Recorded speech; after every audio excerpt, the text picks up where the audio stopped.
Bonjour et bienvenue à tous pour ce webinaire sur la capsulite rétractile. Je m'appelle Stéphane Ladoucette, je suis kinésithérapeute, ostéopathe et expert en programmation neuromotrice avec la méthode Aliane.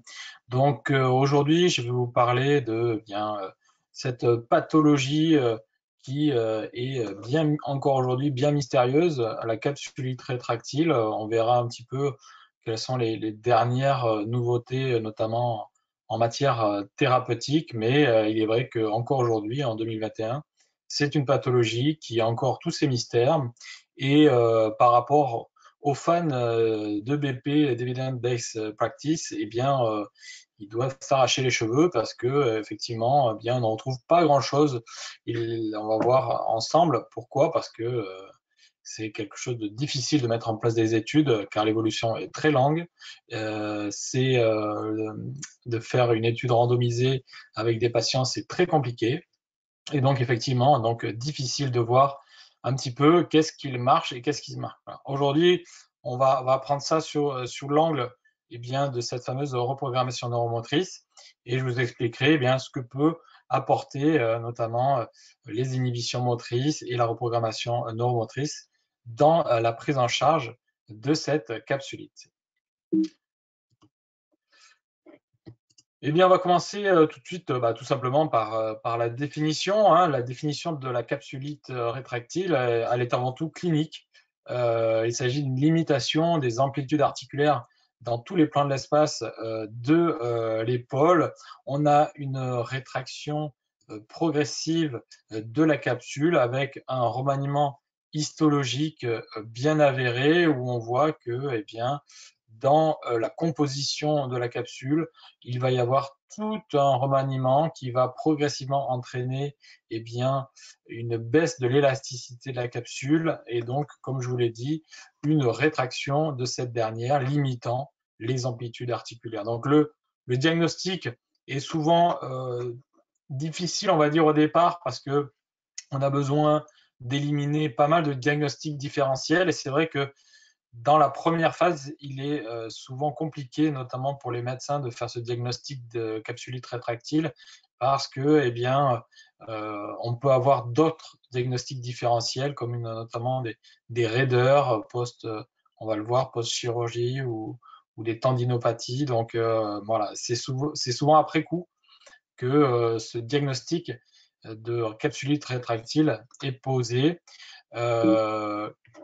Sur l'étiologie, justement, on va distinguer deux vraiment entités bien précises. Vous avez la vraie capsulite idiopathique primitive qui n'a pas de cause apparente et vous avez la raideur secondaire de l'épaule suite à une chirurgie, une tendinopathie, une traumatologie qui n'est pas à proprement parler vraiment une capsulite, mais qui finalement va y ressembler sur beaucoup de points. Alors, une fois que ce diagnostic est posé, ce qu'il faut déjà savoir, c'est que l'issue est largement favorable. Ça, c'est vraiment très avéré. Donc, on a souvent besoin de rassurer le patient par rapport à ça. C'est-à-dire que, on va distinguer plusieurs phases dans cette capsulite rétractile, mais que à terme, il y a de forts pourcentages de chances que, le patient récupère sa mobilité. Par contre, souvent, ce qu'on a besoin de dire, c'est que cette rééducation va être assez longue et on a besoin de vraiment différencier pour le patient ces différentes phases pour qu'il comprenne bien comment va se passer l'évolution.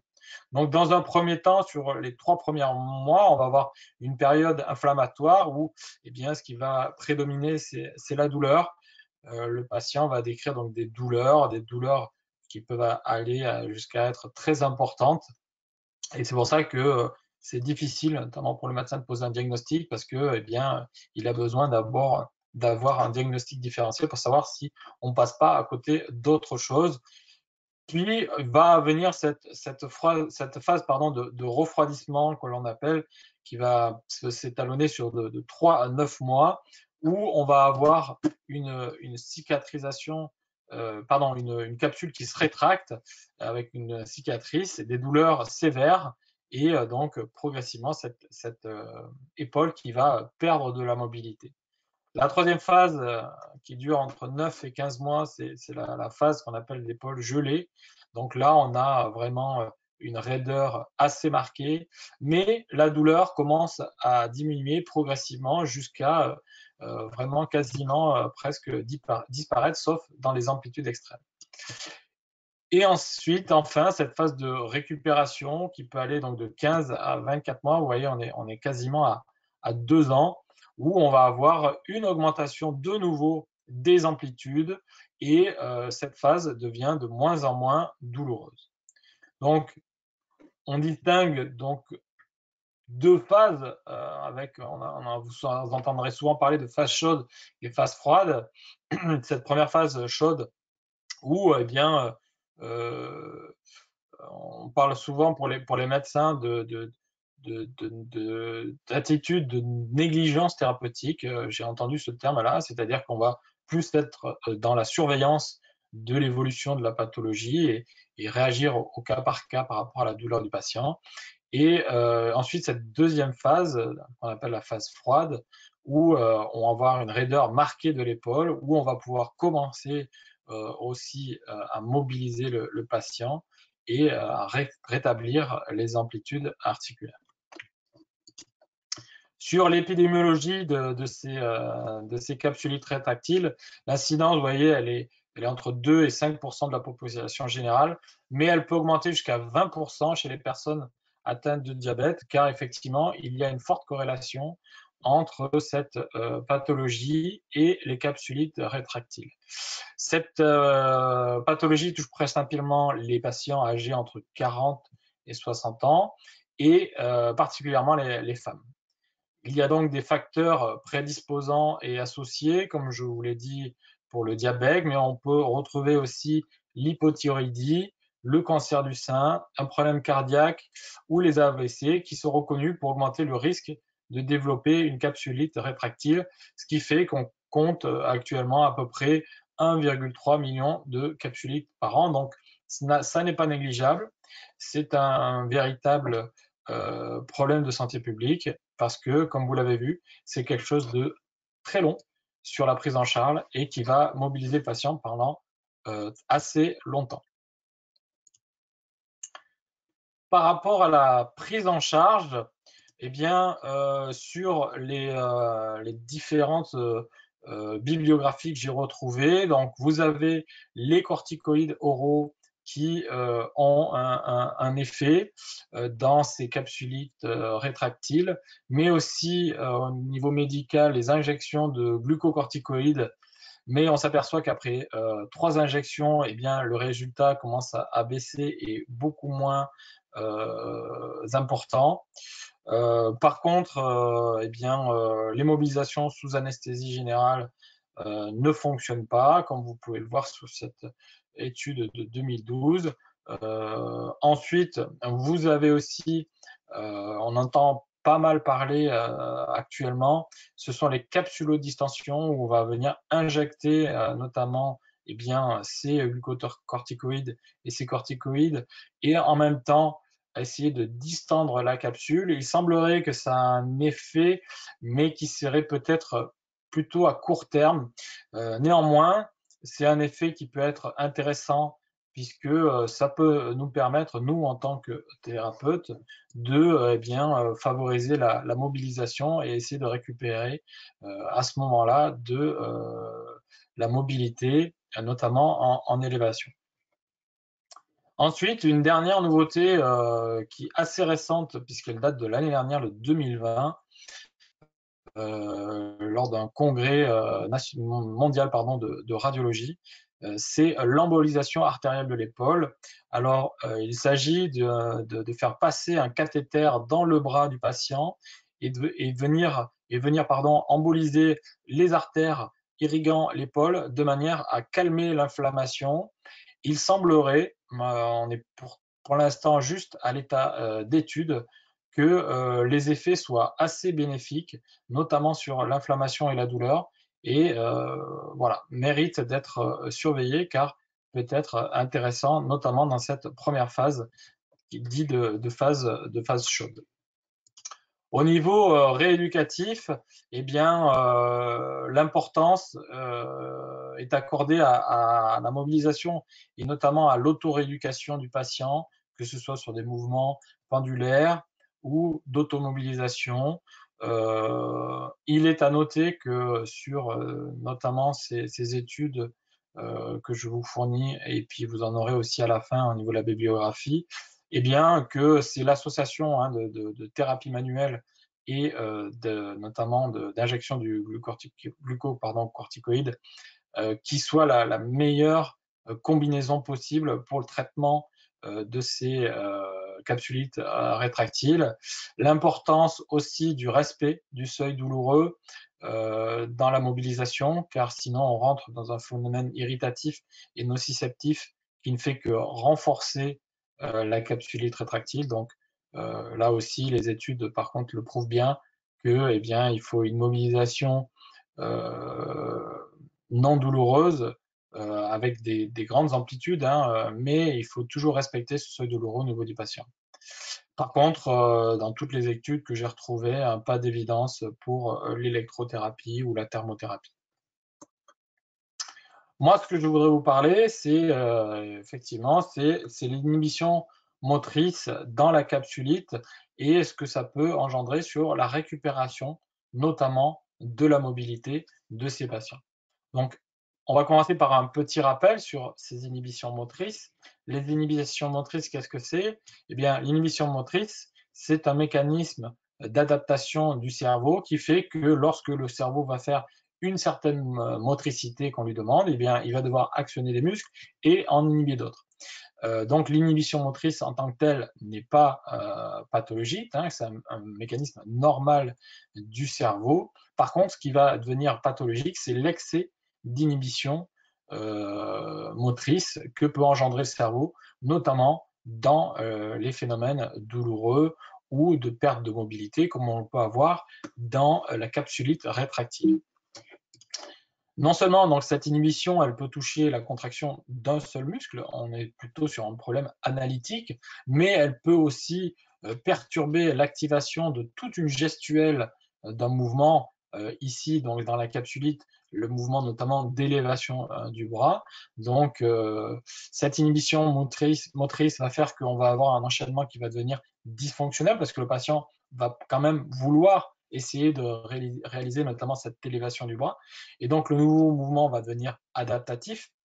La problématique, c'est que ce nouveau mouvement peut perdurer. Et ensuite, le patient peut avoir du mal à retrouver un nouveau schéma fonctionnel et perdurer avec son schéma dysfonctionnel que l'on va devoir, donc, du coup, reprogrammer. Ce petit schéma, pour vous expliquer ce qui se passe lorsque l'on fait de la motricité. Donc, vous avez en bas à gauche de ce schéma, eh bien d'abord des informations qui remontent au niveau du cerveau pour pouvoir réaliser de la motricité. Ces informations, que ce soit des informations extéroceptives ou proprioceptives, vont remonter à la partie sensitive du cortex, que l'on appelle le cortex pariétal, où là, elles vont être analysées, transférées à une partie que l'on appelle le cortex préfrontal, puis au niveau du cortex frontal, de manière à pouvoir élaborer, on va dire, un brouillon de la motricité qu'on demande au cerveau. Ensuite, ça passe à des structures que l'on appelle les ganglions de la base et le thalamus, qui vont être responsables de, eh bien, on va dire, chercher ce qui va le mieux fonctionner pour élaborer ce mouvement. Et ensuite, une fois que c'est validé, ça va partir à toutes les différentes structures d'exécution de la commande motrice. Donc là, vous allez retrouver eh bien, des structures telles que, par exemple, ici, le cervelet, qui va être responsable de notamment l'ajustement du mouvement. Vous avez le cortex moteur primaire qui va être responsable, par exemple, aussi de la motricité fine. Et ensuite, ça redescend dans le tronc cérébral et la moelle épinière pour aller jusqu'aux motoneurones du muscle concerné ou des muscles si on est sur un geste un peu plus complexe. Eh bien, qu'est-ce qui va se passer lorsque l'on a un excès d'inhibition motrice? Deux possibilités. Soit ce sont les informations qui remontent au niveau du cerveau qui ne sont pas bonnes, et là on parlera de vision distale des inhibitions motrices, ou vous entendrez aussi d'inhibition motrice donc périphérique. Ce sont donc les informations fournies par les récepteurs dans l'articulation et dans les muscles concernés qui eh bien, envoient un message qui n'est pas bon. Là, en l'occurrence, par exemple, sur la capsulite rétractile, ce qui va se passer, eh bien, c'est que avec la perte de mobilité des mouvements, les informations envoyées au cerveau eh bien, se réduisent, notamment sur l'amplitude articulaire. On va avoir aussi des messages nociceptifs, notamment par les terminaisons nerveuses libres, qui vont envoyer aussi des mauvaises informations. Tout ça, eh bien, ça va fortement réduire l'excitabilité donc des motoneurones qui agissent sur les muscles de l'épaule. Et donc, du coup, on va avoir du mal à activer pleinement le muscle. Et ça, on va avoir beaucoup de difficultés à le retrouver, notamment dans la fameuse phase froide lorsqu'on récupère de la mobilité. Et c'est pour ça que vous avez souvent un décalage entre la mobilité passive et la mobilité active, c'est-à-dire que eh bien, dans cette phase-là, passivement, les patients commencent à récupérer de la mobilité, mais activement, il y a souvent un gros décalage, c'est-à-dire que vous pouvez avoir des gens qui passivement peuvent aller, on va dire, jusqu'à 80 degrés, mais activement, on va avoir du mal à faire 30-40 degrés. Et c'est ce décalage-là qu'on va réussir à pouvoir retrouver en agissant en reprogrammation neuromotrice.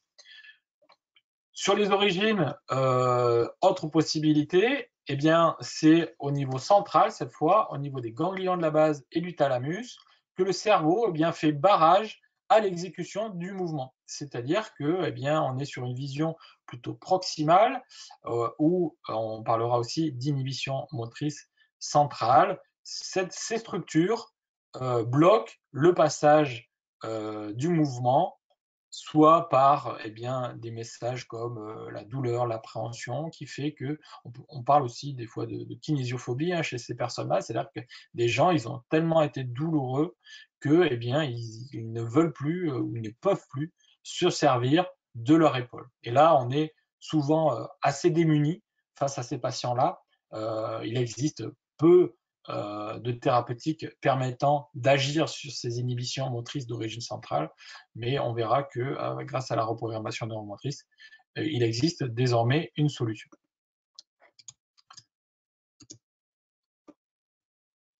Les conséquences donc, de ces inhibitions dans la rééducation, elles vont être plus ou moins importantes, hein, plus ou moins directes et indirectes.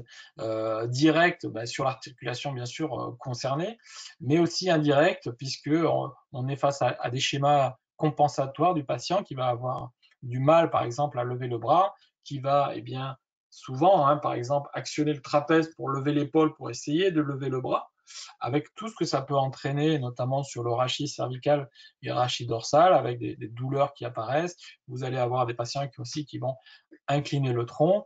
Tout ça va avoir des conséquences indirectes sur des zones à distance du début de la pathologie. Ces conséquences elles sont de plusieurs ordres. Vous avez une atrophie musculaire qui va s'installer avec une baisse de la contraction maximale volontaire. Vous allez avoir une gêne dans la stabilité de l'articulation et dans sa fonction. Vous allez avoir un retard des rééducations qui va gêner le renforcement musculaire. Vous avez, on l'a évoqué, donc une perturbation du schéma moteur de contraction et bien sûr ces douleurs à type de gêne qui sont différentes des douleurs primaires inflammatoires douloureuses où eh bien là on va avoir des difficultés de faire des séances à ce moment-là et plus d'indications à faire des séances dans la phase plutôt froide. Pour faire ce diagnostic d'inhibition motrice et être sûr que vous êtes en face d'une inhibition motrice, eh bien, on se base sur un testing musculaire classique auquel on va rajouter, et ça c'est important, des sensations proprioceptives. C'est-à-dire qu'on va faire réaliser ce testing, mais tout le temps en questionnant le patient sur qu'est-ce qu'il sent, à quel endroit il sent que ça se contracte, comment il arrive à faire le mouvement, quelle est la différence avec l'autre côté. Voilà, tout ça va faire que ce côté, je dirais, sensoriel va faire le lit du diagnostic des inhibitions motrices. Bien sûr, hein, il est important auparavant de réaliser un diagnostic différentiel pour éliminer tout autre type de pathologie. Donc, ce testing, il est basé sur un testing que l'on peut retrouver par exemple en neurologie, hein, classé de 0 à 5 avec 0, aucune évidence de contraction, pouvant aller jusqu'à 5 avec une amplitude, avec une résistance normale. Et c'est là où moi je voyais une limite à ce testing musculaire, c'est-à-dire que vous pouvez très bien avoir par exemple quelqu'un qui est coté à 5, qui va dire, bien voilà, enfin, qui va réussir à faire un mouvement avec une résistance normale, mais qui va pouvoir verbaliser, notamment au niveau sensoriel, une différence. C'est-à-dire qu'il va dire, j'arrive à faire ce mouvement, mais je sens que c'est pas pareil de l'autre côté. Ça peut être aussi bien que sur la contraction d'elle-même, où il va dire, je sens une partie du muscle se contracter, mais pas la totalité. Ou par exemple, la formulation de d'un côté, c'est facile, j'ai pas besoin de réfléchir, c'est automatique, et de l'autre, eh bien, j'ai besoin de me concentrer pour pouvoir faire le mouvement.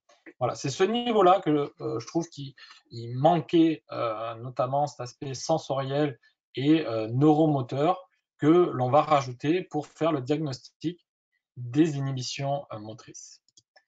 Par exemple, donc, je vous ai pris deux groupes musculaires, le deltoïde, fortement perturbé hein, dans la capsulite rétractile, avec notamment la partie antérieure du deltoïde responsable de l'élévation antérieure où on a une forte dégradation de la mobilité. Et bien, progressivement, eh bien, on va avoir une inhibition motrice de ce deltoïde antérieur qui va arriver et on va devoir retrouver en reprogrammation neuromotrice une activation pleine de ce muscle-là, sous peine d'avoir des compensations, notamment avec le lombiceps, qui peut être un élévateur accessoire, mais qui n'est pas fait à la base pour ça, puisque son rôle, c'est plutôt d'être fléchisseur du coude. Et bien progressivement, ce lombiceps va devenir douloureux mécaniquement, et vous allez avoir apparaître des douleurs sur la face antérieure de l'épaule chez ces personnes-là,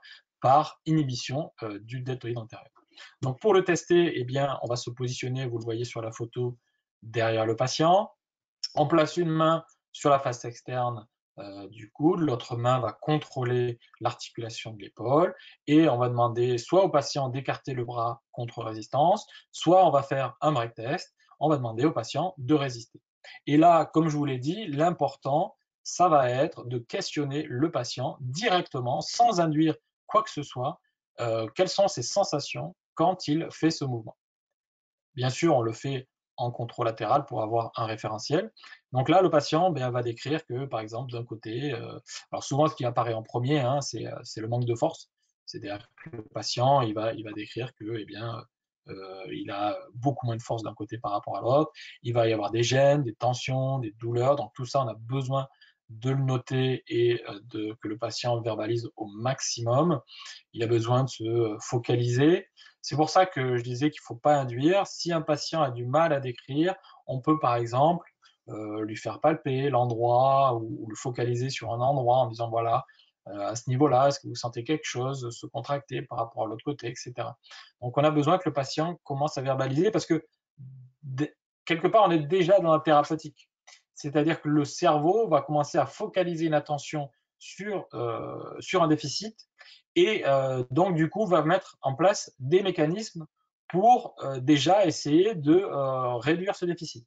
Donc avec la focalisation du cerveau du patient sur cet endroit-là, vous commencez déjà à mettre en place eh bien, des effets neuromoteurs sur de la récupération. Autre possibilité, c'est le dentelé antérieur, par exemple. Hein. Alors, voilà, on peut tester sur cette même base, hein, on peut tester tous les groupes musculaires. Le principe restera le même, c'est-à-dire que vous prenez un testing musculaire classique auquel vous aurez rajouté, comme je vous l'ai dit, un côté sensoriel. Là, sur le dentelé antérieur, on peut le faire avec un petit bras de levier où le patient fléchit le coude, on place, nous, notre résistance au niveau du coude du patient et on va pouvoir éventuellement donc travailler les 3 chefs du dentelé antérieur, supérieur, moyen, inférieur. Pour le supérieur, le patient va pousser vers le haut, pour le moyen, il va pousser vers le plafond et pour le chef inférieur, pousser vers le bas. Donc là, on va demander au patient de décrire ses sensations. Comme je vous l'ai dit, dans un premier temps, ça va être surtout la force qui va être évoquée en premier, parce que bien sûr, hein, le dentelé antérieur, c'est beaucoup plus difficile au patient de savoir où est-ce que ça se passe, quelles sont ses sensations. On peut bien sûr faire le fameux test de la wing scapula où on va demander au patient de pousser contre un mur de tout son poids sur ses mains et voir si le bord médial de l'omoplate reste collé au thorax ou s'il se détache. Bien sûr, je ne vous détaille pas tout le bilan que l'on peut faire, notamment dans une séance de reprogrammation neuromotrice, mais on a besoin de voir les grands mouvements, que ce soit l'élévation ou l'abduction, et déjà on aura eu un aperçu de voir au niveau du rythme scapulo-huméral si apparaît une dyskinésie scapulaire qui pourrait nous orienter vers ce diagnostic des inhibitions motrices de muscles comme le dentelé antérieur, mais aussi les rhomboïdes. Donc, lorsque là on a une difficulté, notamment sur l'élévation antérieure de l'épaule, que l'on peut retrouver hein, dans la capsulite rétractile, eh bien, comme je vous l'ai dit, le plus souvent, c'est on a une désafférentation du deltoïde antérieur. Si le problème est présent au niveau de l'abduction, on sera plus sur une désafférentation du deltoïde moyen, avec aussi un sus épineux qui peut venir douloureux parce qu'il va être surutilisé. Donc là, c'est des gens qui vont décrire des douleurs plutôt latérales au niveau de l'épaule.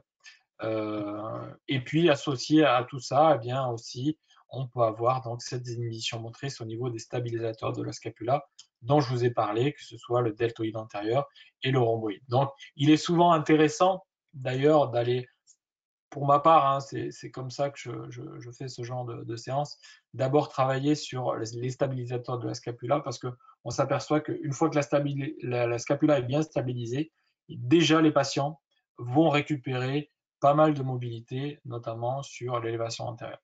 Et ensuite, on va faire généralement une deuxième reprogrammation sur le deltoïde antérieur pour finir le travail et récupérer les derniers degrés de mobilité qui manquent.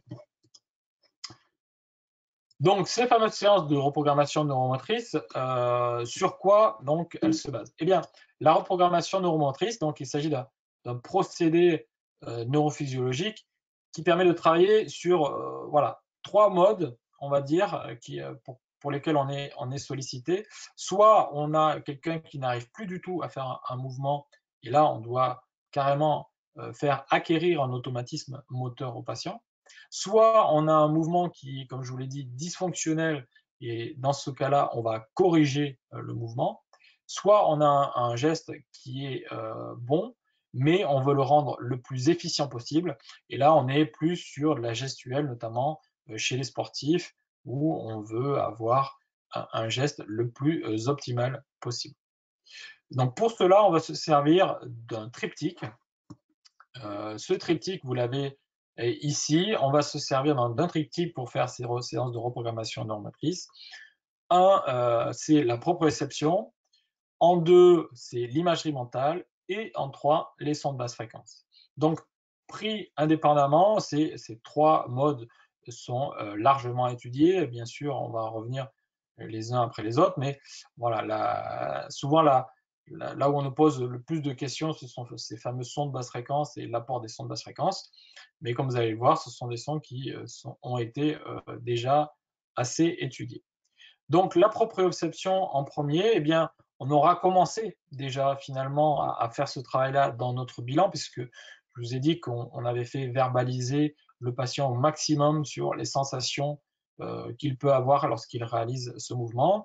Mais dans un deuxième temps, lors de la séance de reprogrammation neuromotrice, on va demander vraiment au patient de se focaliser, notamment dans un premier temps, et c'est un temps qui est assez important, même si on dit qu'il ne faut pas trop passer de temps sur ce temps-là, et il est pour moi assez important sur le côté déficitaire pour que le cerveau vraiment prenne conscience des déficits qu'il peut avoir et de lui-même commence à mettre en place des mécanismes pour essayer de le contrer. Donc c'est un temps qui est assez important. Et ensuite, avec ça, avec toutes ces sensations, eh bien, on va travailler en imagerie mentale.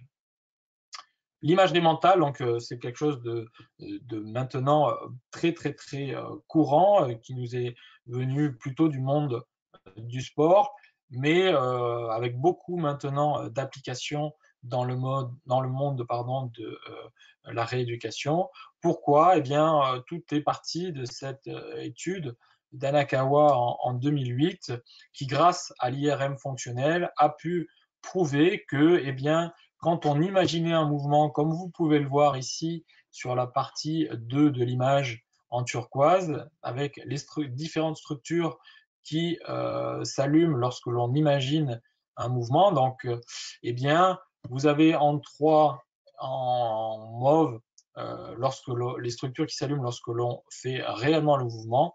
Eh bien, la superposition des deux, comme vous pouvez le voir en 4, fait qu'on a à peu près 85% d'équivalence neurofonctionnelle entre l'imagerie et le mouvement.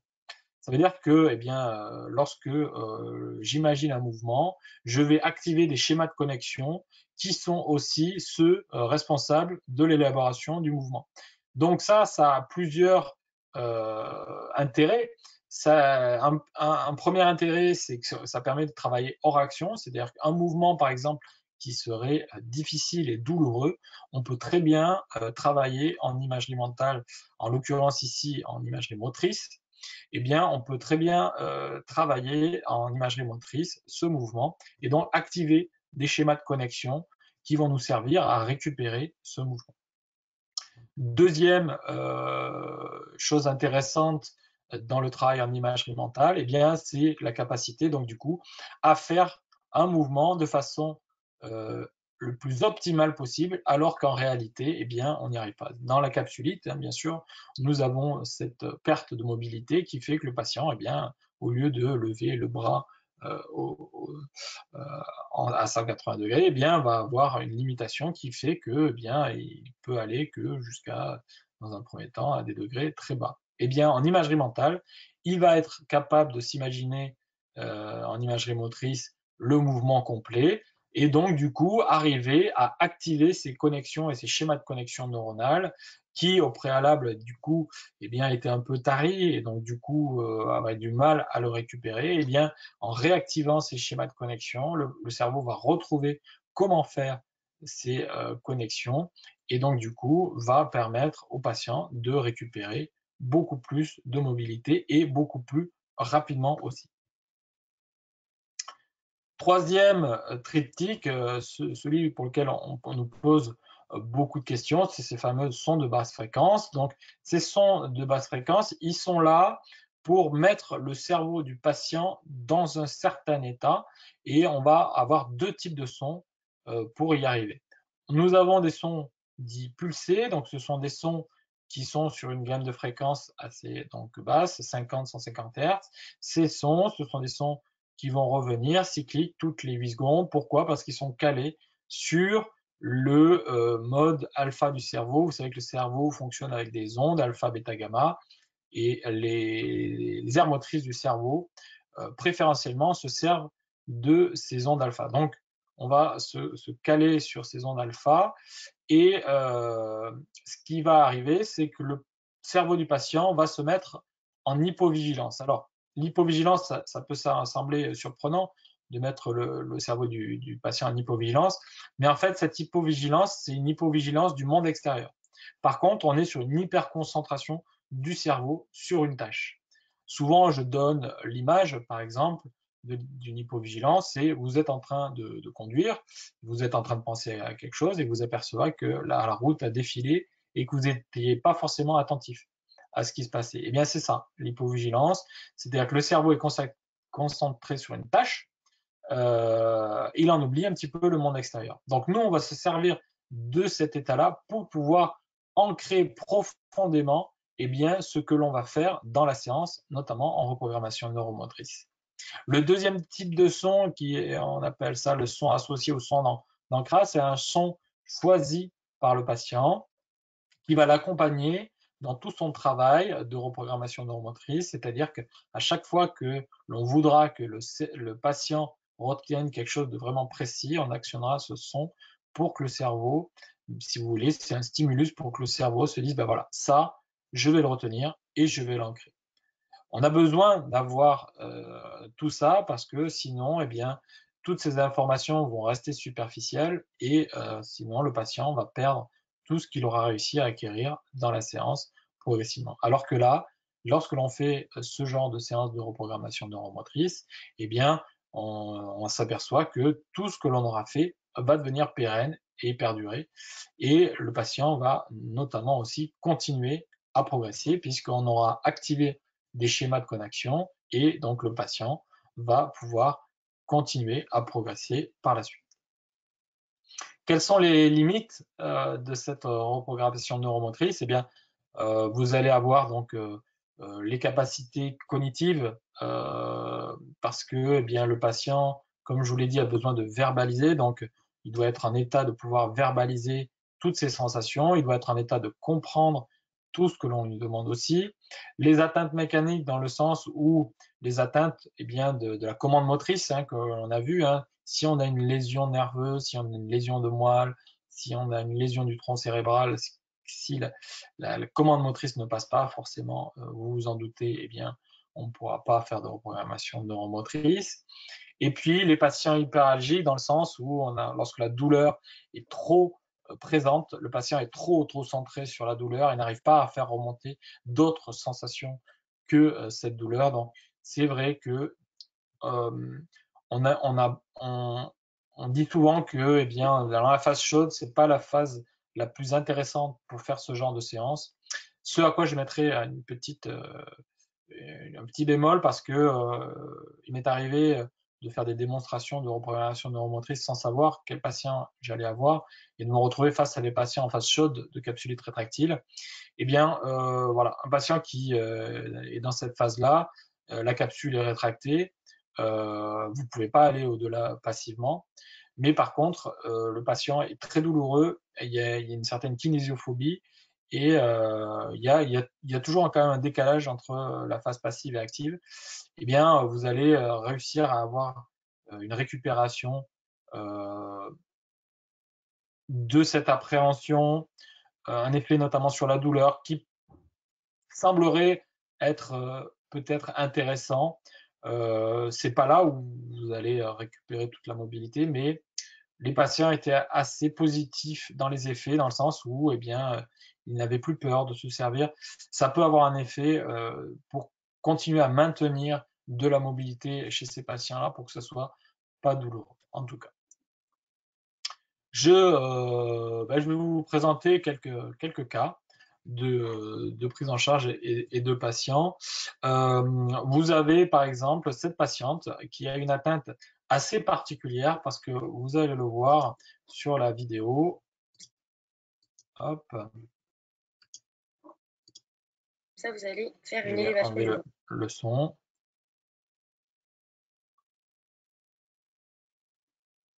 Donc, vous avez la patiente qui eh bien, a une perte de mobilité bilatérale. Faire une élévation du bras. Donc, vous allez lever vos bras. Voilà. Donc, vous voyez sur son bras droit la limitation de sa mobilité. Donc là, on voit bien la compensation. Elle part en arrière, elle incline le tronc. Et le bras gauche, qui est le bras le plus atteint, vous avez une grosse perte de mobilité. Vous voyez en bilatéral ce que ça peut donner. Donc, c'est peu fréquent d'avoir une atteinte bilatérale comme ça au niveau de la capsulite, mais ça peut arriver. Donc, la première séance a été, c'est une de mes collègues qui a réalisé la séance, a été assez dure, que ce soit psychologiquement, physiquement. La patiente a quand même pas mal pleuré. Vous avez le résultat ici.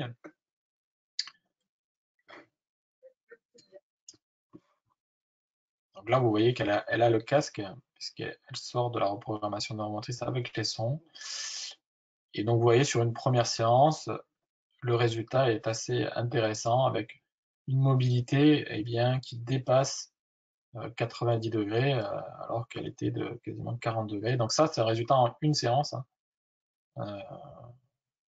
Donc souvent, on a beaucoup de décharges émotionnelles après des séances, de se voir récupérer. Ces patients souvent qui pleurent beaucoup. Et je crois que je vous ai mis, donc, après 2 séances, le résultat qu'elle a obtenu, donc après 2 séances. Donc, vous voyez qu'elle a récupéré quasiment la totalité de la mobilité de son bras droit et il lui reste encore un déficit de, on va dire, de 20-30 degrés sur la mobilité du bras gauche, mais par rapport à ce que vous avez vu au départ, hein, fonctionnellement, on n'est plus du tout sur la même chose, hein. C'est une patiente qui avait cette problématique depuis très longtemps et voilà ce que l'on peut obtenir sur ce genre de séance. Je vous ai parlé au tout début de la raideur de l'épaule post-trauma, et je vous ai donc mis un cas patient parce qu'on retrouve pas mal de similitudes, hein, aussi dans ce genre de prise en charge en reprogrammation neuromotrice, que ce soit entre la capsulite et, et ces raideurs post-traumatiques. Donc là, vous avez un patient, eh bien, qui avait eu une chute sur la tête humérale avec une fracture de la tête humérale et opéré 2 fois, et on est à 7 ans du trauma, et voilà le patient, comment il est limité 7 ans après. Donc plus aucun soin, arrêt des soins, c'est assez fréquent chez les patients qui viennent nous voir en reprogrammation neuromotrice, parce que trop douloureux, pas de progrès, et il ne sait plus vers quoi se tourner. Donc eh bien, on a fait une séance de reprogrammation neuromotrice, et voilà ce que l'on obtient après la séance. Donc là aussi, avec beaucoup de décharge émotionnelle chez le patient, avec un gain assez important de la mobilité, de l'ordre de, voilà, et de plus de 50 degrés en une seule séance. Donc très intéressant. Alors ça veut dire que tout ça, c'est pas des séances qui sont faites et que derrière il n'y a plus rien à faire, hein. Au contraire, hein, ce sont des séances qui permettent de franchir un palier, et donc ces patients-là, on les renvoie vers leur thérapeute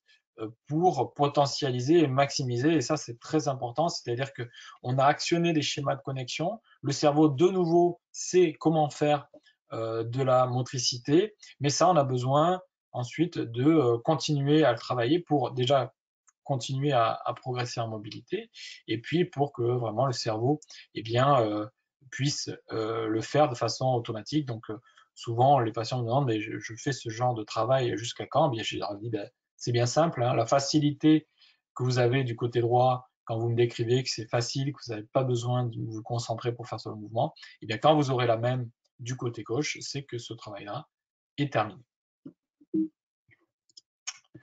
Vous pouvez retrouver aussi différents posters, études sur la reprogrammation neuromotrice, notamment ce poster qui avait été fait à la SFMKS par 3 de mes collègues sur l'apport de la reprogrammation neuromotrice dans les pathologies de l'épaule. Vous avez aussi toute une bibliographie que je vous ai mis et que vous aurez dans le replay sur la capsulite rétractile. Bien, quant à moi, il me reste à vous remercier pour toute votre attention. Maintenant, je vais pouvoir répondre à toutes vos questions. Donc, vous pouvez avoir accès dans le petit, ici sur le côté que vous avez de l'écran, le petit instrument pour me poser des questions. Je vais donc juste couper la caméra pour pouvoir répondre maintenant à toutes vos questions. Si vous avez besoin aussi de précision sur la reprogrammation neuromotrice, eh bien, vous pouvez aller notamment sur le site d'Aliane si vous êtes intéressé pour vous former par exemple aux inhibitions motrices, apprendre à les tester, les diagnostiquer. Si vous voulez devenir expert en reprogrammation neuromotrice, vous retrouverez aussi tout sur le site Aliane. Ou si vous pensez à des patients eh bien, auxquels vous voudriez envoyer à des praticiens experts en programmation neuromotrice, pareil, vous pouvez retrouver sur le site Aliane, A2LYANE, eh bien, toute une cartographie avec les praticiens le plus proche de chez vous, chez qui envoyer. Donc tout de suite, nous allons passer aux questions. Je vais juste couper hop, ma caméra. Ok. Alors, première question. Bonsoir, merci pour ce webinaire intéressant. Ben, merci à vous, Alexandre. Pourriez-vous réexpliquer le fonctionnement de l'inhibition motrice et ce qu'elle induit chez le patient lorsqu'il y a un excès? Eh bien, l'inhibition motrice, comme je l'ai dit, c'est donc un mécanisme normal du cerveau, hein, qui est fait pour ajuster la motricité. Eh bien, ce qui se passe, c'est que lorsque l'on a soit un problème périphérique, soit un problème central, le cerveau va mettre en place un mécanisme pathologique qui est l'excès d'inhibition.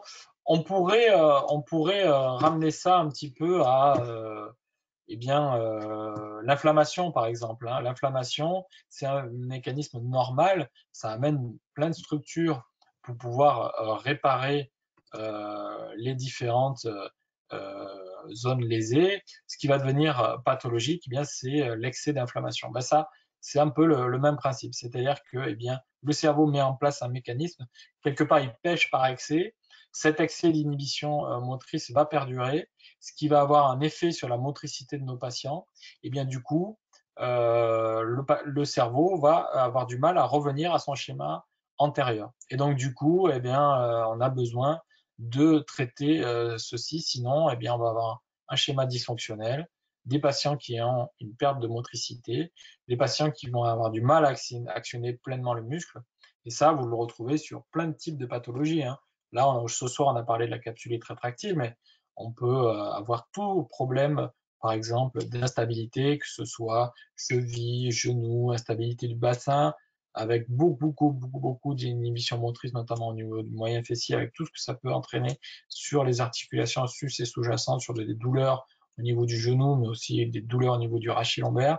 Et dans le membre supérieur, bien sur ses épaules, toutes les problématiques de tendinopathie de l'épaule, qui fait qu'on va surutiliser des zones par rapport à d'autres, et donc souvent donc, corrélées à des inhibitions motrices que l'on retrouve sur des muscles tels que, comme je vous l'ai dit, le deltoïde antérieur. Les inhibitions motrices peuvent-elles induire des attitudes type lésions neuro, comme la triple flexion du membre sup ou les doigts en grille? Alors, on ne va pas rentrer dans le détail des voies synaptiques qui sont responsables de l'inhibition motrice, mais la boucle de flexion en fait partie. C'est-à-dire que, eh bien, dans des réflexes de flexion, on va retrouver donc une hyperactivation de muscles par rapport à d'autres, eh bien, qui sont corrélés aux inhibitions motrices et qui peuvent être travaillées. Parce que qui peuvent être travaillées, là, on a beaucoup parlé d'activation hein, musculaire, mais on peut très bien baser une séance de reprogrammation neuromotrice sur un relâchement. Donc, avec le même principe, c'est-à-dire travailler sur des sensations proprioceptives de relâchement, essayer de les ancrer, de les retrouver en imagerie mentale, les ancrer notamment avec les sons de basse fréquence, de manière à ce que le cerveau active ce schéma de relâchement et le retrouve par lui-même. Donc, dans tout ce qui est triple flexion, spasticité que l'on peut retrouver en neurologie, eh bien, voilà une thérapeutique assez intéressante. La reprogrammation neuromotrice fonctionne-t-elle sans les sons à basse fréquence? Alors, la reprogrammation neuromotrice, c'est un terme générique, comme je vous l'ai dit, hein, c'est tout principe de travail sur le côté neuromoteur. Donc, tout ce qu'on fait comme travail proprioceptif, tout ça, c'est déjà de la reprogrammation neuromotrice. Ce qui peut manquer, c'est eh bien, ce côté pérenne que l'on peut retrouver, c'est-à-dire que vous faites travailler un patient, le lendemain, il va perdre ce que vous avez fait, c'est-à-dire que le cerveau n'a pas réussi à l'intégrer. Donc, on a besoin d'un stimulus extérieur. Et puis, c'est une inhibition motrice d'origine centrale où c'est le cerveau qui fait blocage. Et là, vous avez beau essayer de montrer au patient ce qu'il doit faire, eh bien, le cerveau du patient, faisant un tel barrage, il n'y arrive pas. Donc, on a besoin de mettre le cerveau du patient dans un certain état. Certains nous rapprochent notamment les hypnoses, même s'il y a une forte corrélation entre les deux, on est sur des thérapeutiques un peu différentes. Moi, j'en vois des fois des patients voir des hypnothérapeutes parce qu'on a besoin de lever des barrages des fois, notamment émotionnels, pour pouvoir faire ce genre de séance. La différence essentielle, c'est que nous, on n'est pas dans l'induction et que le patient, notamment le cerveau du patient, va apprendre à retrouver son schéma de connexion par lui-même. Et c'est ça qui va donner de la force à ces séances de reprogrammation neuromotrice. Est-ce que vous avez une étude sur l'utilisation des sons de basse fréquence dans la reprogrammation neuromotrice? Oui, vous pouvez en retrouver sur le site d'Aliane. C'est vrai que je ne vous l'ai pas mis, mais il y a des études, notamment sur ces sons de basse fréquence. Je me souviens d'une étude sur, par exemple, où on avait pris 2 groupes d'étudiants avec une liste de choses à retenir, un avec son et l'un sans son. Et bien, on s'apercevait que les résultats étaient largement meilleurs sur les personnes avec les sons de basse fréquence. Pourquoi? Eh bien, c'est l'effet qu'on recherche d'ailleurs, parce qu'on est sur cette hyperactivation du cerveau qui fait que le cerveau va retenir beaucoup plus de choses avec ces sons de basse fréquence. Quel est le champ de compétences de l'ostéopathie pour vous dans la prise en charge de ces capsulites rétractiles? Alors en tant qu'ostéopathe, c'est vrai qu'actuellement, on est un peu mis à mal par les dernières études, notamment sur l'anomalie. Sur ces études, on peut dire tout et n'importe quoi. Ce qui est sûr, c'est que pour l'instant, eh bien, il n'y a aucune étude qui a prouvé que l'ostéopathie pouvait améliorer la prise en charge de ces capsulites rétractiles. Parce que c'est compliqué de faire des études, comme je vous l'ai dit, randomisées avec ces patients-là, parce que c'est bien difficile d'avoir des patients qui sont au même stade, avec le même type de douleur, le même type de perte de mobilité, et donc du coup compliqué de faire des études pour amener. C'est juste des preuves de bas grade ou haut grade, et dans les preuves de haut grade, c'est la combinaison, comme je vous l'ai dit, de thérapie manuelle avec la partie médicamenteuse qui est pour l'instant définie comme haut grade. Et dans les thérapies manuelles, de ce que j'ai lu sur les études, eh bien, vous retrouvez tout type de thérapie manuelle, quelle qu'elle soit. Aucune n'a montré plus de force qu'une autre. Et donc, l'ostéopathie en fait partie, mais aussi des techniques comme Maitland, Mulligan, etc. Donc, voilà, l'ostéopathie est un apport dans la prise en charge et donc des thérapies manuelles pour pouvoir prendre en charge ces patients-là. Mais est-ce que les gains sont préservés après ces 1-2 séances? Oui, alors Mélanie, effectivement, hein, notamment le patient que vous avez vu, le deuxième patient à qui j'ai assisté à la séance, généralement on revoit les patients 1 mois après parce qu'on laisse travailler avec le thérapeute ce qu'on a réussi à acquérir dans la séance de reprogrammation neuromotrice. Donc j'ai assisté à sa deuxième séance 1 mois après. Eh bien oui, notamment les gains étaient préservés, mais il avait continué à progresser sur sa mobilité. Pour les 2 claques cliniques présentées, avait-il des amplitudes passives limitées en début de séance de reprogrammation neuromotrice? Alors, bien sûr que, comme j'ai dit, il ne faut pas d'avoir d'atteinte mécanique et effectivement, un blocage, un cal osseux, on se doute. Si c'est bloqué, c'est bloqué. On ne peut pas aller au-delà, à part casser l'os. Voilà, donc c'était des patients qui, en mobilité passive, étaient capables de le faire. C'est ce différentiel entre mobilité passive et active qui fait vraiment aussi, là aussi, le diagnostic d'inhibition motrice et qui va donner le résultat de ces inhibitions motrices. Après, attention, dans les limitations de la mobilité passive, des fois, vous pouvez avoir des rétractions, notamment douloureuses, avec des muscles qui se contractent parce que c'est tellement douloureux que le patient va mettre en place des mécanismes de défense. Et lorsque vous récupérez la mobilité active post-reprogrammation neuromotrice, vous allez un peu au-delà de ce que vous pensiez être limité en mobilité passive. Donc, c'est quelque chose d'assez fréquent. Très intéressante présentation. Merci, cher Marilus. Bonjour, le risque de récidive est estimé à combien? Je pense que vous parlez des récidives de capsulite rétractile. Il est finalement assez faible dans les études que j'ai vues. Il est présent, mais enfin assez faible, assez faible. La reprogrammation est-elle indiquée en rhumatologie? Alors, c'est difficile parce que là, vous prenez quelque chose d'assez général. Il faudrait, chère Fatima, si vous êtes toujours présente, me donner des exemples d'affections rhumatologiques parce que oui, mais si vous voulez que je vous en parle sur une pathologie plus précise, n'hésitez pas à me laisser un message. Corentin, bien sûr. Merci Corentin, un futur praticien en reprogrammation neuromotrice qui nous vient de Suisse. À très bientôt puisque je vais venir le former chez lui en Suisse. Bonsoir, merci pour votre webinaire. Donc la combinaison proprioception onde alpha wave, donc son basse fréquence image augmentée, a-t-elle été appliquée sur des patients atteints de sclérose en plaques ou d'un AVC? Oui, la majorité d'ailleurs des séances de reprogrammation neuromotrice se fait plutôt en neurologie. Donc, effectivement, on a pas mal de séances faites avec de très bons résultats sur de ce type d'affection, même si eh bien, on sait que on est plutôt sur des patients chroniques. Ce que l'on amène souvent, c'est un travail sur le côté fonctionnel de manière à ce qu'il soit le plus fonctionnel possible, le plus longtemps possible. J'aimerais voir une séance de reprogrammation neuromotrice.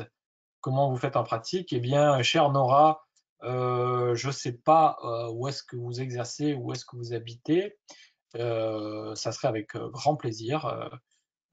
Soit si je viens un jour près de chez vous, n'hésitez pas à m'envoyer un message. Je vous laisse d'ailleurs à tous et à toutes mon adresse mail, sladoucette, tout attaché @gmail.com. Si vous avez quoi que ce soit à me demander, ça sera avec grand plaisir. Quelle est la place de la reprogrammation neuromotrice dans la fibromyalgie? Alors, des séances, effectivement, ont été faites. Alors, dans ce type d'affection, là aussi, un peu comme la capsulite, assez encore mystérieuse, on ne connaît pas encore tout sur cette affection. Eh bien, des séances ont été faites. Alors, ce qui est important, c'est de faire des séances dans une phase où le patient n'est pas trop douloureux, où on peut travailler donc sa motricité et ses sensations avec des résultats eh bien, assez, assez positifs. Merci pour ce webinaire. Merci à toi, Daniel, d'avoir assisté.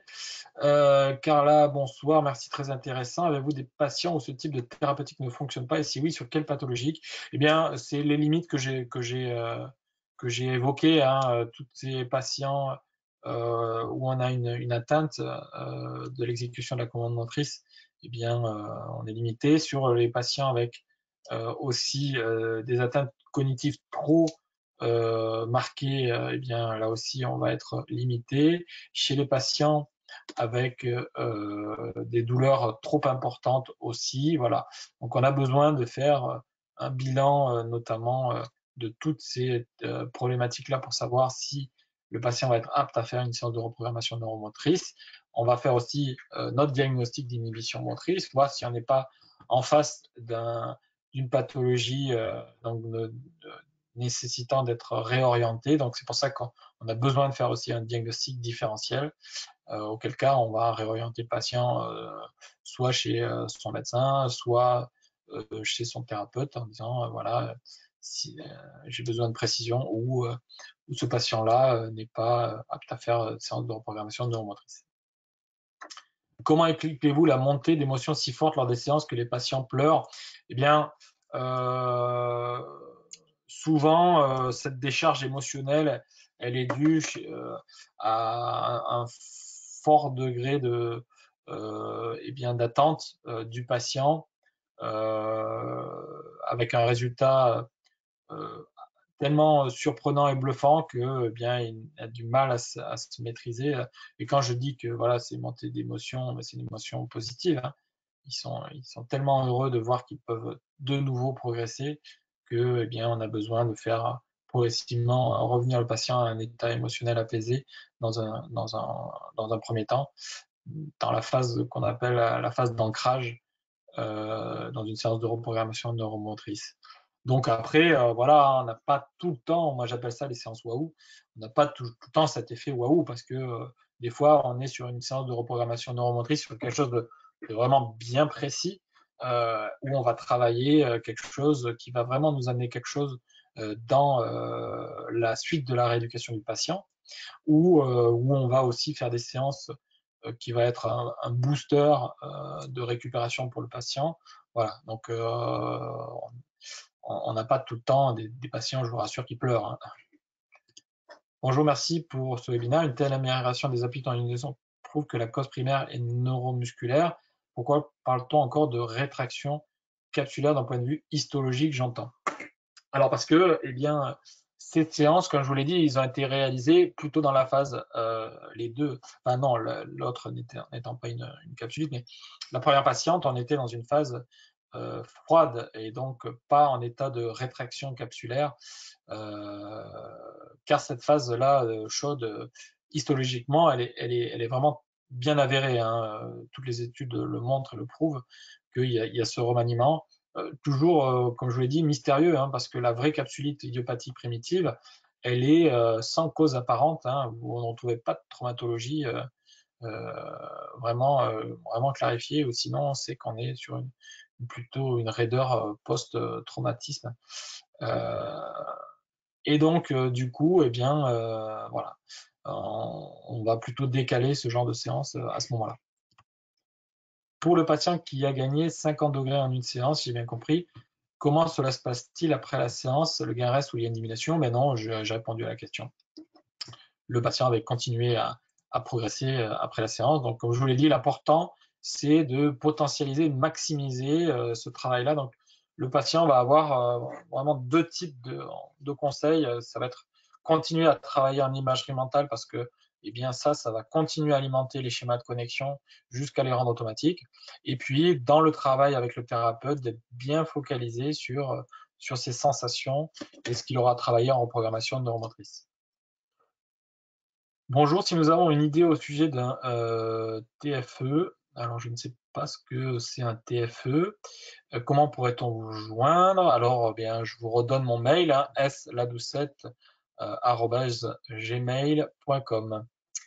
Et deuxième question, comment obtient-on l'attestation de participation? Pour ça, il faut vous rapprocher des organisateurs, à l'occurrence d'Aliane. Bonjour, webinaire plus qu'intéressant, merci à vous. Je suis arrivé en cours du webinaire. De ce fait, je n'ai pas compris pourquoi les patients ont tendance à pleurer durant les séances. Alors, je ne vais pas réexpliquer. Quoi qu'il en soit, je vous dis que ce webinaire, vous pouvez le retrouver dès demain en replay sur le site d'Aliane. Donc, si vous n'avez pas pu avoir le début, eh bien, vous pourrez retrouver le début à partir de demain. Bonsoir, un tout grand merci pour cette ouverture d'esprit et ce transfert de commercial. Merci à toi, Rémi, aussi. Je trouve que la prise en charge de la capsule est très longue. Est-il fréquent de retrouver une telle amplitude après seulement 2 séances? Bien écoutez, oui, c'est assez surprenant, mais c'est assez, voilà, c'est vraiment ce genre de résultat que l'on obtient. Ce qui est important, c'est de bien caler la séance au moment le plus opportun possible, à savoir, c'est-à-dire dans une phase où le patient n'est pas douloureux et où on a quand même une récupération passive assez importante. Pour visualiser son geste en imagerie mentale, faut-il voir que son épaule ou le membre dans sa globalité? Donc, dans l'imagerie mentale, on pourrait faire tout un topo sur l'imagerie mentale et notamment sur l'imagerie motrice. Si vous commencez à me lancer, on y est encore pour 1 heure. Mais ce qui est important, c'est eh bien, sur l'imagerie motrice, c'est d'avoir le maximum de sensations et notamment, peut-être qu'on fera un topo sur ça, hein, sur l'imagerie mentale et l'imagerie motrice, mais notamment ce qu'on appelle le VACOG, c'est-à-dire de données sensorielles, visuelles, auditives, kinesthésiques, olfactives, gustatives, qui vont donner de la force à l'imagerie motrice. Si vous êtes intéressé notamment par ce travail-là d'imagerie mentale et d'imagerie motrice, je vous conseille de vous rapprocher des travaux du professeur Émeric Guillot, qui est le spécialiste de l'imagerie mentale en France au laboratoire de la biomotricité à Lyon et qui a beaucoup étudié et fait paraître beaucoup d'études sur l'imagerie mentale et l'imagerie motrice en rééducation. Donc vous retrouverez aussi pas mal de choses à ce niveau-là. Lors de la phase d'ancrage, le patient travaille-t-il en bilatéral pour ses élévations pour comparer en live ou bien en unilatéral pour se concentrer davantage? Alors, dans le travail de reprogrammation neuromotrice, déjà, on va faire donc un travail bilatéral. On va se servir notamment de cette qualité neurofonctionnelle du cerveau qui est le neuromiroir, c'est-à-dire c'est servir du côté sain pour transférer les données sur le côté pathologique. Et ça, eh bien, on a besoin donc de travailler d'abord sur le côté pathologique, que le patient crée une image mentale de son côté pathologique, et ensuite, on va faire la même chose du côté sain et on va transposer tout ça. Bonjour, merci pour votre présentation. Merci à toi, Cyril aussi. Savez-vous quel appareil utiliser préférence pour faire usage des sons à basse fréquence? Eh bien, pour pouvoir avoir cet appareil, il faut faire la formation d'expert en programmation neuromotrice à l'IAN. Et donc, du coup, après, vous avez aussi accès à la location de ce matériel. Votre méthode se rapproche-t-elle de l'EMDR? Alors, dans le sens se rapproche, c'est que, eh bien, on va faire appel aussi des fois à l'EMDR pour pouvoir travailler sur le côté émotionnel lorsque l'on a une empreinte émotionnelle trop importante. Moi, j'ai travaillé avec une praticienne, Emmanuelle, au CERS de Cabreton, où j'ai exercé pendant 10 ans, qui était formée, donc notre psychologue qui était formé au MDR. Et c'est vrai que, eh bien, de nombreuses fois, on a besoin de faire ce travail-là pour que le patient, eh bien, a une empreinte émotionnelle moins marquée et réussisse à faire ce genre de séance par la suite. Bonsoir et merci pour cette présentation. Merci à toi, Benoît, aussi. L'imagerie mentale peut-elle être utilisée notamment en phase chaude pour éviter la progression de cette inhibition non motrice? Eh bien, c'est toute la question que je vous ai évoquée aussi quand je vous ai dit que j'avais déjà fait ce genre de séance en phase chaude. Moi, j'étais plutôt enclin à dire que ça n'était pas forcément le plus intéressant, mais le résultat a été positif pour la patiente qui avait une grosse kinésiophobie et des grosses douleurs et qui les a vues disparaître. Alors, bien sûr, elle n'a pas récupéré de la mobilité, hein, puisque, comme je l'ai dit, la capsule est rétractée. Et pour en avoir discuté avec bon nombre de médecins, et elle a dit, ben, ce travail-là, finalement, est-ce que eh bien, dans un futur proche, on ne s'apercevrait pas que ça permet de diminuer notamment le temps de récupération. Donc, ne vous privez pas peut-être de faire ce genre de séance à cette phase-là parce que eh bien, ça peut peut-être avoir un effet. Donc, à voir si effectivement un jour on réussit à faire une étude qui montre que ce genre de séance de reprogrammation neuromotrice, par exemple, peut faire baisser le temps de récupération ou permettre au patient de récupérer de façon plus optimale, notamment sa mobilité. Merci beaucoup pour ce super webinaire. Merci à toi, Mélanie, aussi. Bonjour, combien de hertz pour les sons de basse fréquence que vous utilisez? Donc, j'ai parlé des sons de pulsés qui sont entre 50 et 150 hertz, et pour les sons d'ancrage, on est entre 15 et 50 hertz. Mohamed, bonsoir, merci pour cette présentation. Merci à toi, Mohamed. Après ces séances de reprogrammation, faut-il revenir à une rééducation classique, si on peut dire ainsi, ou le patient reprend juste une vie normale? Non, au contraire, hein, comme j'ai dit, il faut potentialiser et maximiser. Donc, c'est très important de revenir à la rééducation tout de suite et donc continuer à travailler en récupération de mobilité. Donc ça, non, ça c'est très important. Merci à toi, Mathéo, aussi pour ton message. Finalement, la séance de reprogrammation neuromotrice se fait-elle totalement en actif ou est-elle précédée par un travail passif par le kinésithérapeute? Alors, on peut faire ce travail passif dans un premier temps en séance de reprogrammation neuromotrice de manière à préparer l'articulation au maximum pour récupérer. Vu que généralement les séances durent 1 heure, hein, il ne faut pas que ce travail-là ne dure plus pas plus de 10 minutes, hein, donc sinon, eh bien, on va d'abord faire une séance de travail passif, classique, normal, et la séance de reprogrammation un peu plus tard. Mais sinon, eh bien, on va avoir pas assez de temps pour pouvoir tout faire. Bonsoir,